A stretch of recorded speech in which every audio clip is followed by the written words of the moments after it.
Finally, after 3 grueling months of absolute hell, the Genesis Mini's hackable. I have no idea what the holdup was, seeing as how I couldn't even mod my dad's CPAP machine if his life depended on it, which it did. But I will say to anybody at Sega who may be listening to stop friggin' trying to prevent people from hacking mini consoles in the future. Everybody knows the main reason most people buy these things in the first place is just so they could hack it, and no matter what measures you take, you're never gonna stop it anyway. I get that you can't legally advertise a mini console being hackable, but just do what Nintendo did and pretend you're trying to prevent the hacking with a weak-ass message on the screen, but don't actually make people go out of the way to figure it out, alright? But anyway, now that the Genesis Mini is hackable though, you might be wondering which games you should be adding, since Sega actually did a pretty good job at adding most of the best games anyway. Obviously, you could just add the entire library for the hell of it, but if you're anything like me, you probably don't want to waste 3 hours scrolling past games you know you're never going to play just to find one of the good ones. So if you fancy yourself as one of those types of gamers, then sit back in your dad's favorite YouTube viewing chair, get ready to put the fire out in the bathroom as soon as the video's over, press the subscribe button if you haven't already, and allow me, the world's tallest man, Cameron all one word, to tell you 24 gems you need to illegally add to your Genesis Mini console. Or if you're not in North America, the Mega Drive Mini, whatever. Number 1. Sonic 3 and Knuckles. Alright, so I know I can't exactly consider this a hidden gem, seeing as how millions of people have already played it, but I'm gonna be using that term loosely in this video. And besides, regardless of how many people have played this game, somebody at Sega thought they'd be a comedian and lead this off the Genesis Mini. Oh, you think that's funny, huh? Yeah, that's real funny. Aside from the fact that it was absolutely insane for Sega to leave this off the Genesis Mini and Classics compilations, though, I honestly don't think the average person even knows that Sonic 3 and Knuckles is the true Sonic 3. Most people just think of Sonic and Knuckles as the 4th game with a gimmick that lets you play as Knuckles in the other games, but it was actually the second half of Sonic 3 that couldn't be finished in time for the deadline, because as we all know, Sega likes to rush Sonic games out more than my neighbor Terry loves pain pills. So seeing as how non-Sonic fans have no idea that Sonic 3 and Knuckles is the true Sonic 3, that does kinda somewhat make it a hidden gem for the list. Number 2. Teenage Mutant Ninja Turtles and the Hyperstone Heist. A lot of people just think this is a port of Turtles in Time that was on the Super Nintendo, and even though I'd still put it on my Genesis Mini if it was, the fact is that it's not, despite all the similarities the two games share. The soundtrack and sound effects were all the same, and some of the stages even had the same concept, but it's not like they were copy and pasted over or anything like that. Some of the stages were completely original, and even the ones that weren't were still a lot longer than the Super Nintendo version. Overall, it's definitely not as good as Turtles in Time despite the faster gameplay, but multiplats were usually better on the Super Nintendo, so I'm glad the Genesis version was at least different enough to make it worth playing if you love Turtles in Time and want something different. Number 3. Michael Jackson's Moonwalker. Moonwalker's a weird-as-hell game based off a weird-as-hell movie where you play as the king of poop to beat a bunch of bad guys up and rescue children that he may or may not diddle at some point in his train station that was built 3 years after this game came out. Alright, I know Michael Jackson's a bit of a touchy subject these days, but if you can get past his alleged diddling, then you should definitely check his Mega Drive game out. It's not the greatest beat-em-up or platformer on the Genesis, but it's still pretty good, and if nothing else, the 16-bit rendition of Beat It's badass enough that you'll want it on your Genesis Mini. Number 4. Rent-A-Hero.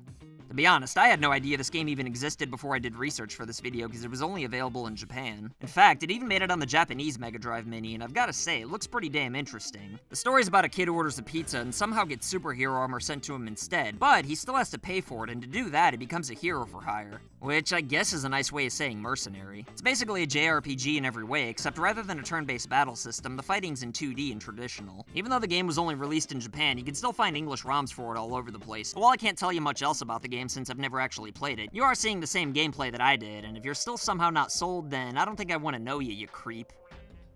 Number 5. Tiny Toons Buster's Hidden Treasure.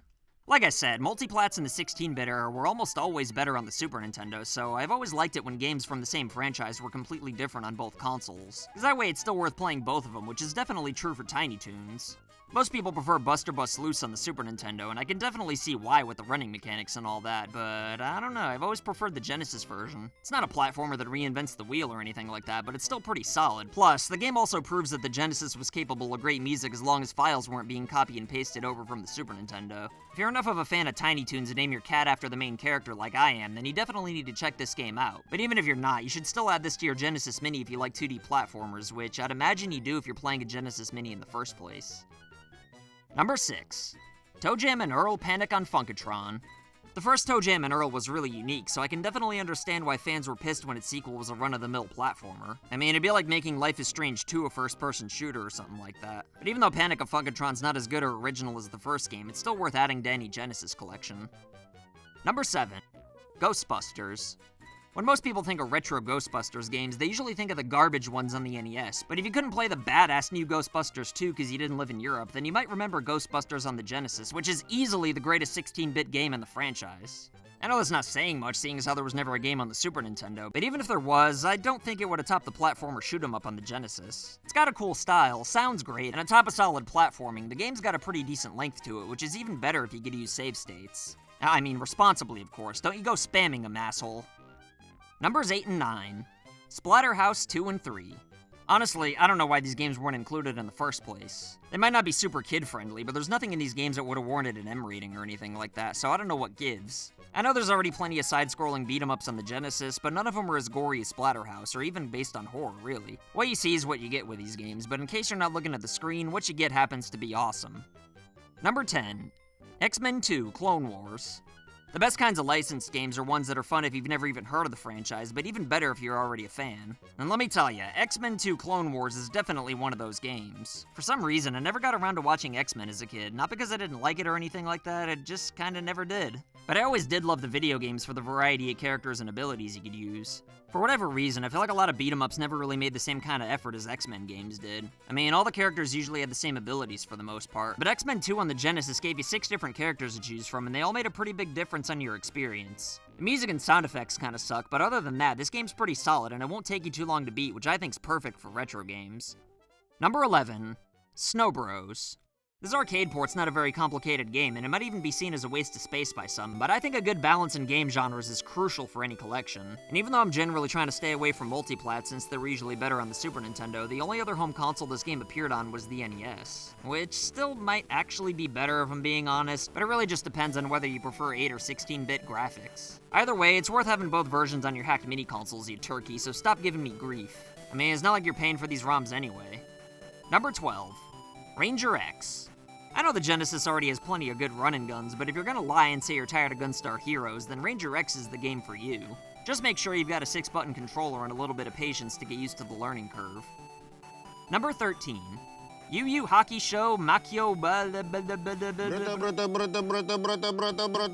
Can't understand a word of it. I'm gonna be a bit of a silly man and include yet another game that I've literally never played before, cause apparently this is another one that was good enough to make the cut on the Japanese Mega Drive Mini, which must mean that it's especially popular since Sega went through the trouble of securing the license. Based on what I can see, it looks like a solid fighting game, and on top of that, it's apparently compatible with 4 players as well. To be honest, I'm really not sure how 4 players works on a classic console, but even with 1 or 2 players, I love Yu Hakusho, so if there's a noteworthy retro game for it, then you could bet that my calcium deficient ass is gonna be all over it, and you probably should be too. Number 14.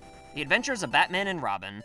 There's a more popular version of this on the Super Nintendo, but I prefer the run-and-gun version on the Genesis. Sure, it might be even harder than my mom watching Drew Carey stand-up, but that's not really a problem with responsibly used save states. Regardless of which version you prefer, though, the fact that it's different makes it worth adding to both mini-consoles, and the fact that this is another overlooked multiplat's enough for me to consider it a gem. Number 15. Views. Seeing as how this was a late Genesis game, nobody gave it the time of day, which meant that the series died with the first entry, and that really sucks, because this game's pretty interesting. You basically play as a scientist who finds out that these buttholes at the chemical plant are creating a plague so they can get rich from selling a cure, but before he can tell anyone about it, they melt him down with chemical waste, and the twist is that he survives as a pile of ooze with a head, so the goal is to whoop these hamburglar monkey asses all over the place and save civilization from the plague. Number 16. Monogatari. The last official Mega Drive game released in Japan was good enough to make their mini-console, but sadly, since it never made it outside of Japan, nobody else gets to enjoy it, at least without hacking anyway. And it's a real shame too, because as great as the Genesis is, it definitely lacked RPGs, and this one looks pretty neat. Somehow I can't find an English translated ROM for this right now, but I'm pretty sure one probably exists, and if it doesn't, then hopefully somebody finds it in the kindness of their asses to translate it themselves. Because I'll tell you right now, my fat ass ain't gonna learn kanji anytime soon, let alone programming. Number 17. Target Earth. Funny thing about this game is that it's another title that made it onto the Japanese Mega Drive Mini, and it's also playable in English through the language options. The game starts you off on one of Jupiter's moons when cyborgs from a failed 100-year-old mission return to attack the Earth, and it's your job to clap some cyborg metal cheeks with a special spacesuit. What more can I say? It's a good old-fashioned space shooter, and of all the ones that aren't on the Genesis Mini, this one's the most interesting to me. Number 18. Curveball. Like I said, it's important to have variety in your collection, so why not add a pinball game to the mix? Cause Sonic Spinball's a much better game, you say? Well, that may be true, but Curveball's the second best pinball game on the Genesis, and if you like Motley Crue, then hey, there's a couple of songs from them on here too, so what the hell?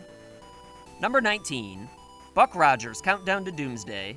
Like I've said a few times already, variety's key, and if you look at how many outstanding RPGs the Super Nintendo had, then you'll probably start feeling a little insecure if you're the Sega Genesis, so when there's a decent turn-based RPG like Buck Rogers available, then I say load it up.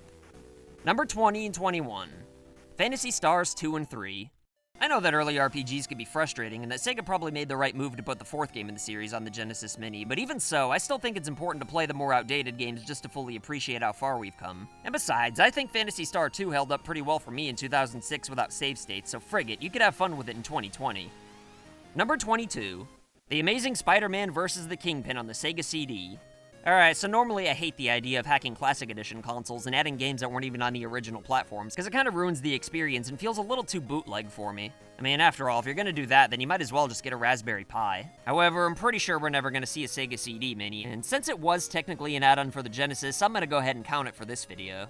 I'm not even sure if the hacking community could put Sega CD games on here, but I'm already making the video, so don't let me down, guys. As for Spider-Man vs. the Kingpin, though, this is a Sega CD game that looked pretty interesting to me when I was doing my research, mainly due to the animated cutscenes that probably aren't very good, and I know I could just watch them on YouTube anyway. But again, I feel like fully representing the Genesis is important if you're gonna do a mod, and seeing as how weird early attempts at CD-based games were, it is kind of a part of the experience. And based on like 15 minutes of Googling Sega CD games, this is the one that I found to be the perfect choice for providing interesting cutscenes along with a solid gameplay experience. If you don't like this choice though, then either tell me something that would have been better in the comments, or just pretend I picked Sonic CD. But speaking of Sonic, number 23, Knuckles Chaotix.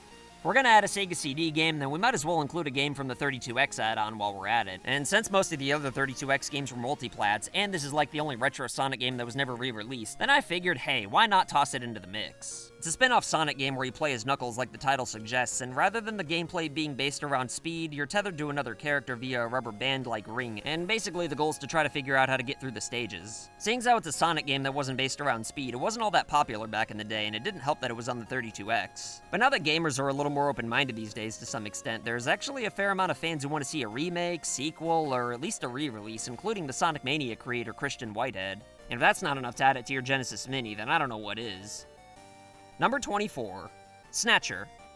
Hideo Big Whip Kojima has always made some weird-ass video games because he's frigged in the head, and if you happen to fancy yourself a fan of his work and want to hack a Genesis Mini, then you owe it to yourself to add Snatcher to the list, assuming Sega CD games are even possible. Unlike a lot of Kojima's games, Snatcher's a graphic novel based in a cyberpunk world, which might be a turnoff for some people, but unlike a lot of Japanese games from this era that need fan translations, this was actually fully dubbed into English for North America and Europe. And seeing as how it's expensive as hell if you want to play it legally via eBay, adding it to your Classic Edition console makes even more sense. Even if you want nothing to do with Kojima and wouldn't let your kids near him though, this is another example of a game that best represents the Sega CD while also being good for what it is. And seeing as how it was originally a PC game, the goal in development was to make something fun rather than a gimmick for an experimental console. But anyway, that's my list. I know there's like 800,000 Genesis games that I should have included, so let me know what I missed in the comments below, and as always, I'll try my goddamnedest to respond to everybody. But just keep in mind that I was avoiding multiplats on the Super Nintendo that didn't have any differences. But let me tell you, if there's two people who are easily the best gems on the Sega Genesis that you should add to your hacked mini console, then it would definitely be today's patrons of the day, Aaron Ayala and the Bros.